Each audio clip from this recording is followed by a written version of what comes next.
Hello friends, आज के इस लेक्चर में हम बात करेंगे एग्जांपल्स ऑफ वेक्टर। पिछले 5-4-6-7 लेक्चरों में हमने वेक्टर्स पढ़ा था। आज हम जो वेक्टर पढ़ा था उनके कुछ जो इम्पोर्टेंट एग्जांपल हैं वो इस लेक्चर में डिस्कस करेंगे। तो फर्स्ट एग्जांपल देखते हैं। Two equal forces have their resultant equal to either at what angle are they inclined. क्या कह रहा है कि two equal forces have their resultant to equal either at the angle of the inclined. कह रहा है कि दो फोर्सेस हैं, दोनों इक्वल हैं और इक्वल हैं और जो रिजल्टेंट है वो भी उसी के बराबर है फोर्सेस के। तो ये पूछ रहा है कि इसमें एंगल कितना एंगल होगा। ये क्वेश्चन है triangle law of vector addition से, जो हमने पिछले लेक्चरों में करा था। तो आइए क्या देखते हैं। गिवन क्या हमें ए हमें गिवन है F two equal forces, B given है एफ और जो रिजल्टेंट है वो भी F. Resultant is equal to either, मतलब रिजल्टेंट इन दोनों की इक्वल है एफ। तो अब फॉर्मूला क्या था उसका ट्रायंगल ऑफ वेक्टर एडिशन का। ट्रायंगल ऑफ वेक्टर एडिशन का फॉर्मूला था R equal to A square plus B square plus 2ab cos theta under the root अंदर। तो अब r की वैल्यू क्या है हमारे पास f, a की वैल्यू क्या है f स्क्वायर प्लस b की वैल्यू क्या है f square plus 2ab cos theta. अब इसको सॉल्व करेंगे हम। ये क्या आ गया, पुट वैल्यू पुट कर दी तो ये आ गया f square plus f square plus 2f square cos theta, ये आ गया। अब यहाँ से क्या करेंगे हम F square plus F square and 2f square plus 2f square cos theta. 2f square plus 2f square common निकाल लिया तो f अगर इसके स्क्वायर रूट के बाहर आएगा तो ये हो जाएगा f, ये हो गया f। और कॉमन निकाला था 2 ये है और 1 प्लस कॉस थीटा आ गया। अब f इधर जाएगा तो f डिवाइडेड बाय f 1 आ गया अंडर रूट f इसके डिवाइडेड में गया तो 1 आ गया। तो क्या हो गया 1 equal to 2 into 1 plus cos theta. अब 1 भी इसके इधर बाय में गया तो 1/2 और 1 माइनस में जाएगा तो ये है जिस तरह 1/2 माइनस 1 तो क्या आएगा -1/2 cos theta equal to -1/2। cos theta 1/2 कहाँ पे वैल्यू होती है cos 120 पे, तो थीटा क्या आ गया हमारा 120। ये था friends,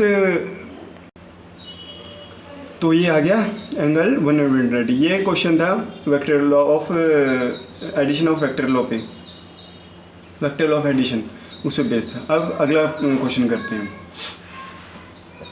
A train is moving due to east and a car is moving due to north, both with same speed 30 km per hour.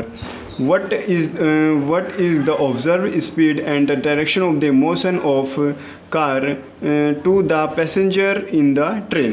मतलब क्या कह रहा है कि एक ट्रेन है ईस्ट डायरेक्शन में जा रही है और एक कार है नॉर्थ डायरेक्शन में जा रही है, दोनों की स्पीड है सेम 30 किलोमीटर पर आवर।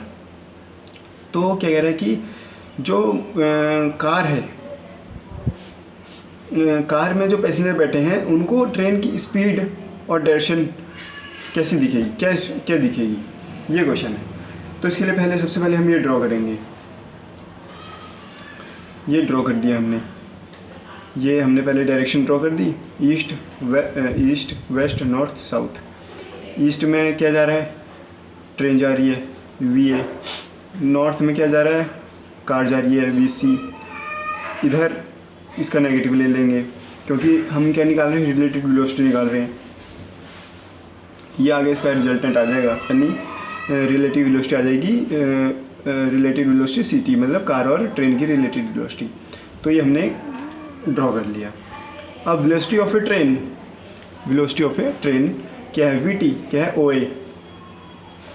ये हमने ओरिजिन मान लिया, ओरिजिन OA।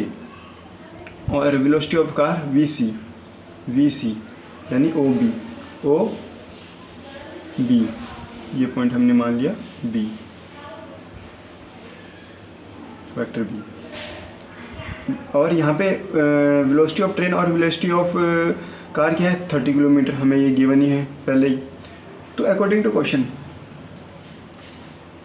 हम रिलेटिव वेलोसिटी का फॉर्मूला क्या होता है, रिलेटिव वेलोसिटी का फॉर्मूला होता है relative velocity of object first plus relative velocity of object second minus 2 into relative velocity of object first and relative velocity of vector second into cos theta। तो V C T निकालना है हमें, value रख देंगे V square velocity of object velocity of car का square plus velocity of train का square minus 2 into velocity of car और velocity of train equal to cos 90। cos 90 क्यों लिया, क्योंकि ये 90 डिग्री पे लाई कर रहे हैं। cos 90 की वैल्यू क्या होती है 0, cos 90 की वैल्यू क्या होती है 0। तो ये पार्ट तो हो गया हमारा 0, क्या बचा सिर्फ ये।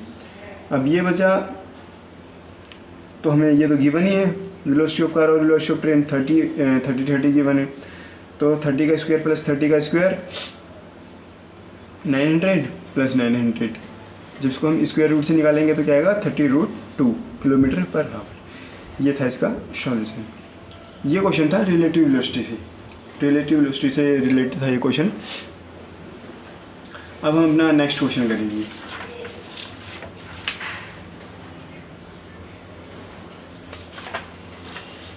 एक चीज़ और फ्रेंड्स, इसमें हमने क्या क्या दे रखा था, स्पीड और डायरेक्शन, दो चीज़ें निकालनी थी। स्पीड तो हमने निकाल ली, अब बात है डायरेक्शन की।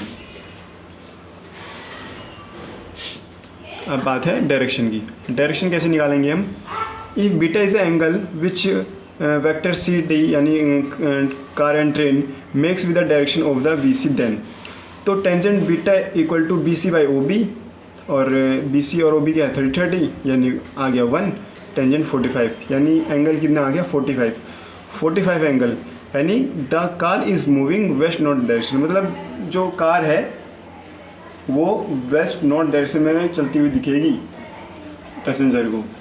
ये था ये क्वेश्चन, ये था इसका, ये थी इसकी डायरेक्शन, और इसका वो क्या था स्पीड क्या थी 30 × √2 किलोमीटर पर हावर, ये थी इसकी। अब हम नेक्स्ट क्वेश्चन करेंगे। नेक्स्ट क्वेश्चन क्या है, वेक्टर, हमें वेक्टर दे रखा है, यूनिट वेक्टर निकालना है। तो वेक्टर ए क्या दे रखा है 2i cap plus minus j cap plus 3k cap plus, and B क्या दे रखा है 3i cap minus 2j cap minus 2k cap. Find the unit vector, मतलब a प्लस बी वेक्टर निकालना है और a माइनस बी वेक्टर निकालना है। तो पहले हम निकालेंगे a प्लस बी। a हमें गिवन है 2i vector plus minus j vector plus 3k vector, b given है 3i vector minus 2j vector minus 2k vector. a plus B निकालना है, दोनों की ऐड करवा देंगे। 2 plus 3 equal to 5i vector, i minus 2i यानी minus 3i vector, 3k minus 2k यानी plus k vector equal to, इसको हम मान लिया एक कांस्टेंट के इक्वल। अब c, अब हम इसका निकालेंगे इसका मैग्नीट्यूड। मैग्नीट्यूड कैसे निकालेंगे, 5 का स्क्वायर माइनस 3 का स्क्वायर प्लस 1 का स्क्वायर 1/2, तो ये क्या आ गया 35। अब यूनिट वेक्टर के लिए हमने अपने वेक्टर के सेकंड लेक्चर में पढ़ा था कि जब हम यूनिट वेक्टर निकालते हैं तो आई कैप की वैल्यू कैसे निकालते हैं।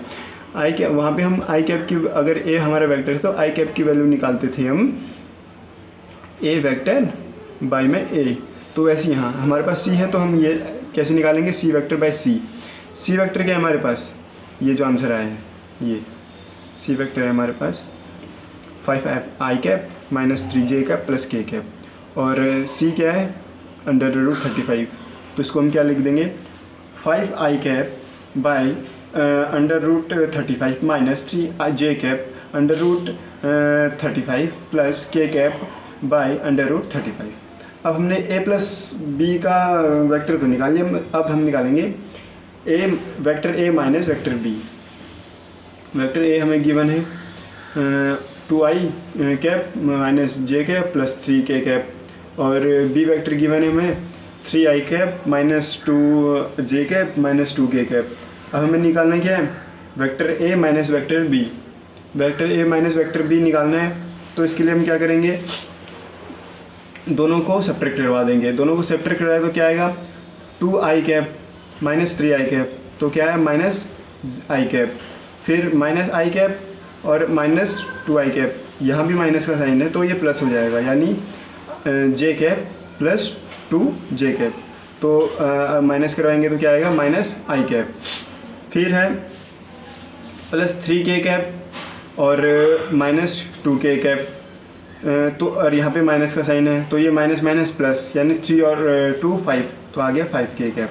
इसको हम एक कांस्टेंट के इक्वल मान लिया। अब हम निकालेंगे इसका मैग्नीट्यूड। मैग्नीट्यूड निकालने क्या करेंगे, मैग्नीट्यूड निकालने के लिए हम क्या करेंगे, जो ये हम हमारे वेक्टर निकल रखे हैं इसका स्क्वायर करवा देंगे। -1 का स्क्वायर प्लस -1 का स्क्वायर प्लस 5 स्क्वायर और 1/2। तो अब हमने इसका स्क्वायर करा, -1 का स्क्वायर 1, -1 का स्क्वायर 1 और 5 का स्क्वायर 25, 26, 27 अंडर रूट 27 आ गया। तो यूनिट वेक्टर का सेम वही formula, C cap equal to C vector by C. तो सी वेक्टर क्या है हमारा, -i cap minus j cap plus k cap, ये आ गया अंडर द रूट 27, ये है हमारा सी। तो इसको कैसे लिखेंगे, -i cap by 27 minus j cap by 27 plus 5k cap by 27। ये था हमारा क्वेश्चन यूनिट वेक्टर पे बेस। अब हम एक क्वेश्चन और करेंगे फ्रेंड्स। एक क्वेश्चन है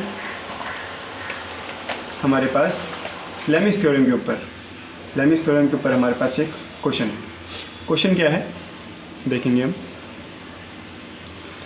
A bow weight 50 gram hangs on a vertical to the end of the steering 5 centimeter 50 centimeter long.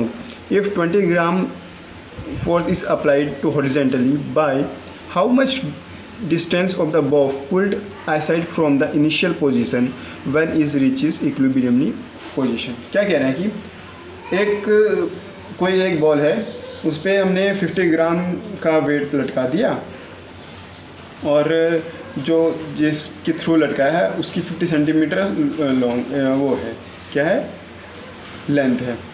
If 20 gram force is applied और हॉरिजेंटल, अगर उस पर हम 20 ग्राम का फोर्स हॉरिजेंटली 20 ग्राम का फोर्स हॉरिजेंटली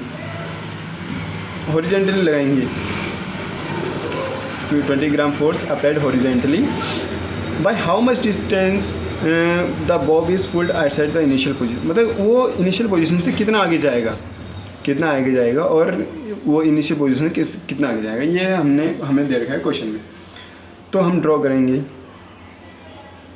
ये हमारे पास क्वेश्चन था, ये हमारे पास एक बॉब था, 50 ग्राम का वेट हैंग करा, उस पर हमने ये कर दिया 50 ग्राम का हैंग वेट, और इसकी लेंथ कितनी थी 50 सेंटीमीटर। अब 20 ग्राम फोर्स अप्लाइड करा है, 20 ग्राम फोर्स अप्लाइड कर दिया। अब उसने क्या पूछा कि कितना, तो इसको ड्रॉ करने के लिए हम हमने ये ड्रॉ कर लिया। यहाँ से यहाँ तक जो डिस्टेंस था वो कितना था, ये तो 50 ग्राम लटकाने के बाद हुआ ना। डिस्टेंस क्या था, डिस्टेंस तो ये था हमारे पास 50 सेंटीमीटर का।